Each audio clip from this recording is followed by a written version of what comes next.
चाहे भूखे मर जाना, पर इन 5 लोगों से कभी मदद मत मांगना। तो आखिर वह कौन से 5 लोग हैं जिनसे मदद नहीं मांगनी चाहिए? चलिए इस कहानी के माध्यम से समझने का प्रयास करते हैं। दोस्तों, आज की कहानी बहुत ही शिक्षाप्रद, ज्ञानवर्धक और मनोरंजक होने वाली है। इसलिए हमारा आपसे निवेदन है कि इस कहानी के अंत तक आप हमारे साथ बने रहिए। तो चलिए बिना किसी विलंब के कहानी को शुरू करते हैं। एक समय की बात है कि किसी जंगल में एक बार भयानक सूखा पड़ गया। पूरी साल बारिश नहीं हुई, एक बूंद भी पानी नहीं बरसा। नदी नाले सब सूख चुके थे। इसलिए जंगल में रहने वाले जानवरों और पशु पक्षियों के लिए खाने पीने की कोई व्यवस्था नहीं बची थी। सब भूख प्यास से मर रहे थे। उस जंगल के पशु पक्षी धीरे धीरे उस जंगल को छोड़कर दूसरे जंगल की ओर जाने लगे। उसी जंगल में एक कौवे का जोड़ा रहता था। वो कौवे का जोड़ा एक वृक्ष की डाल पर बैठा हुआ था। कौवे की जो मादा थी वह गर्भवती थी, इसलिए उस जंगल को छोड़कर वह जा नहीं सकती थी। वह बहुत ही भूखी थी, क्योंकि 3 दिन से हो गए थे उसे कुछ खाने को नहीं मिला था। कौवी डाली पर बैठी बैठी इधर उधर देख रही थी कि कहीं कुछ खाने को मिल जाए।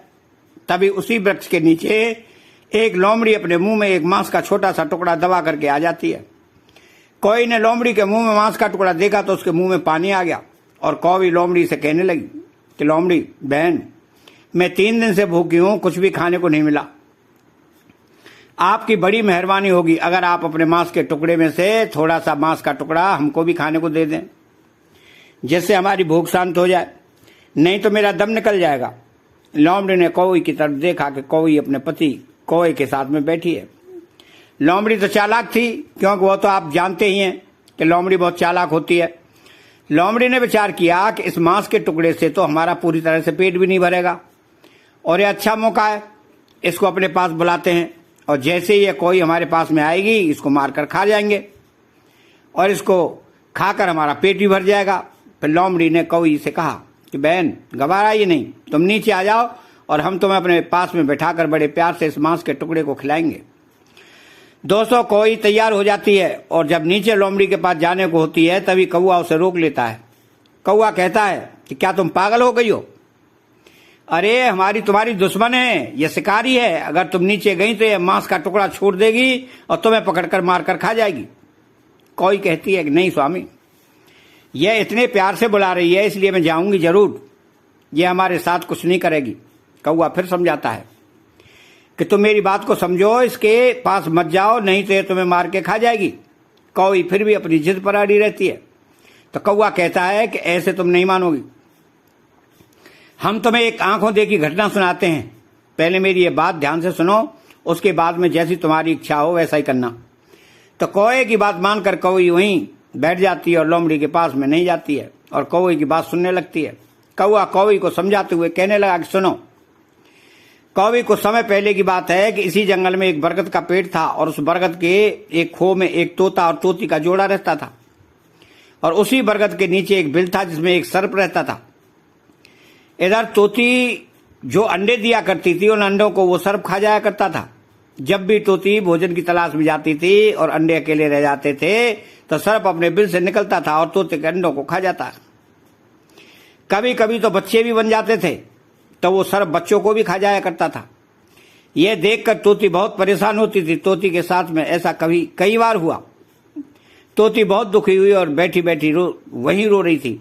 तोता भी बैठा बैठा रो रहा था। तब तक उसी बरगद की एक डाल पर बगुला आकर के बैठ जाता है और बगुले ने जैसे ही देखा कि तोती रो रही है तो बगुले ने तोती से पूछा, क्या हुआ बहन, तुम बैठी बैठी रो क्यों रही हो? तोती ने अपनी सारी दास्तान सुना डाली और कहा कि मेरे साथ ऐसा कई बार हुआ है। मैं जितनी बार भी अंडे देती हूँ, जितनी बार मेरे बच्चे होते हैं, इस पेड़ के नीचे बिल में एक सर्प रहता है।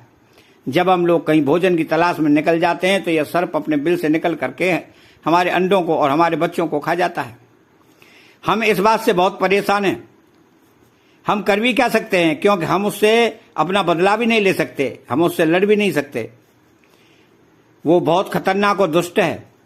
कौवी की ऐसी दुख भरी दास्तान सुनकर के उस बगले को तरस आ जाता है और बगला कहता है कि जब दुश्मन भारी पड़ जाए, जब शत्रु पहलवान हो, आपसे ज्यादा ताकतवर हो और उससे जाकर के लड़ ना सको तो उसे बुद्धिमानी से हराना चाहिए। तोती ने कहा कि वो कैसे?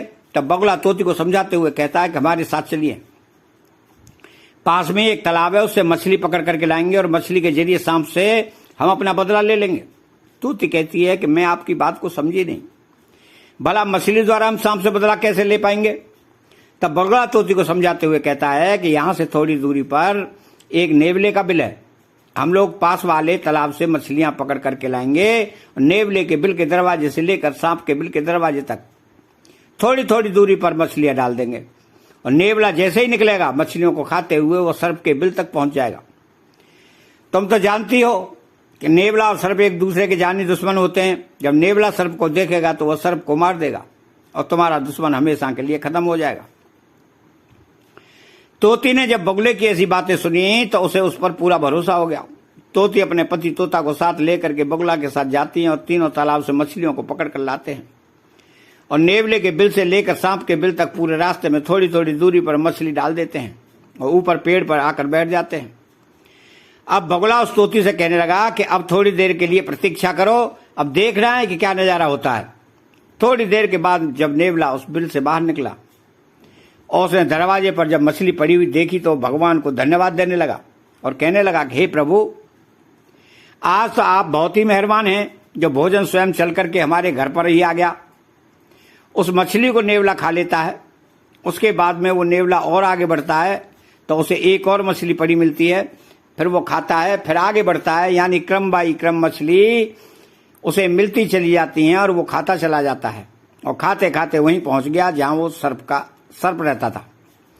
सर्प के बिल के बाहर भी एक मछली पड़ी हुई थी। नेवले ने वो मछली खाई। फिर नेवले ने विचार किया कि इसका कारण यह है कि मछली क्रम बाई क्रम हमको मिलती रही और हम खाते रहे और यहां तक आ गए। लगता है किसी का घर है, पता नहीं ये किसने किया, किसी ने हमारे साथ कोई चाल तो नहीं चली, चलो इंतजार करते हैं। नेवला और सर्प के बिल के दरवाजे पर बैठ करके इंतजार करने लगता है। सोचता है कि अगर कोई होगा तो थोड़ी देर में इससे बाहर जरूर निकलेगा। तो दोस्तों, इधर कुछ समय के बाद में जब सर्प अपने बिल से निकलता है और नेवला सर्प को देखता है तो समझ जाता है कि हमें लगता है कि हमें फंसाने के लिए इस सर्प की ही चाल है। और यह तो आप जानते ही हैं कि सर्प और नेवले की कट्टर दुश्मनी होती है। दोस्तों, नेवला सर्प से युद्ध करने लगता है, लड़ने लगता है। अंत में नेवला जीत जाता है, सर्प को मार देता है। यह देख करके वो तोती बहुत प्रसन्न होती है और तोती उसी वृक्ष की डाली से आवाज लगाती है कि नेवला भैया, मैं आपको बहुत तहे दिल से धन्यवाद करती हूं, क्योंकि सर्प की वजह से मैं बहुत परेशान थी। आज आपने हमारे दुश्मन को मार दिया, आपका मैं बार बार धन्यवाद करती हूं। तोती बहुत प्रसन्न थी। जब नेवला ने देखा कि पेड़ के ऊपर तोता तोती का एक जोड़ा बैठा हुआ है तो तोती की ऐसी बात सुनी तो नेवला समझ गया कि अच्छा, इसका मतलब ये जाल तुम्हारा ही बनाया हुआ है। तब तोती सारी दास्तान नेवले को सुनाती है। उसके बाद में वो नेवला कहता है कि तोती, क्या ऊपर से भी धन्यवाद देती रहोगी या नीचे आकर के धन्यवाद दोगी? दोस्तों, वो तोती उड़ती है, नेवले के पास में पहुंचती है और पास में जाकर के बैठ जाती है, लेकिन नेवला उस पर भी वार कर देता है, उसे मार देता है और तोती को भी मार के खा जाता है। तोता उधर सोच रहा है कि एक दुश्मन से हट नहीं पाए, एक दुश्मन से जीत नहीं पाए, तब तक दूसरे दुश्मन के चंगुल में चले गए।